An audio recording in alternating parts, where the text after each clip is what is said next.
ये है मुल्तान, वलियों और सूफियों की सरजमीन। यहाँ की हर गली, हर रास्ता, हर ईंट में एक दास्तान पोशीदा है। यहाँ के मज़ारात न सिर्फ माजी के किस्से सुनाते हैं, बल्कि ये अकीदतमंदों की अकीदत और मोहब्बत की भी गवाही देते हैं।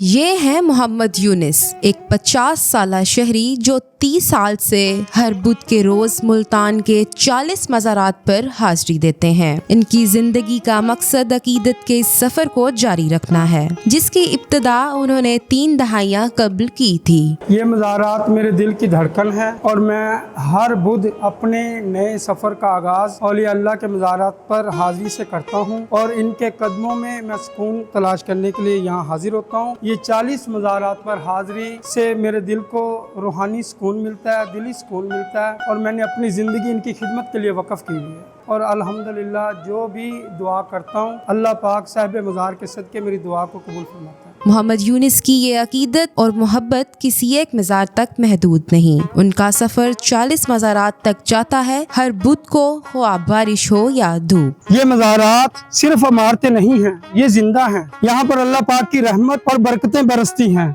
और अल्हम्दुलिल्लाह मैं जब यहाँ हाजिरी के लिए तशरीफ लाता हूँ, मुझे ऐसे महसूस होता है कि मैं अपने अल्लाह के करीब हूँ। मोहम्मद यूनिस का ये सफ़र सिर्फ उनकी रूहानियत की कहानी नहीं, बल्कि इस शहर की अजीम तारीख और विरासत की गवाही भी है। ये सफ़र हमें याद दिलाता है कि मुल्तान के मज़ारात सिर्फ इमारतें नहीं, बल्कि इनमें बसा हर ख्वाब, हर दुआ, हर मोहब्बत का राज पोशीदा है। मोहम्मद यूनिस की ये कहानी हमें ये याद दिलाती है कि अकीदत का ये सफ़र कभी खत्म नहीं होगा, हमेशा जारी रहेगा। मुल्तान के मज़ारात की तरह जो आज भी लोगों को अपनी तरफ खींचते हैं, मोहब्बत और अकीदत की रोशनी से मुनव्वर करते हैं।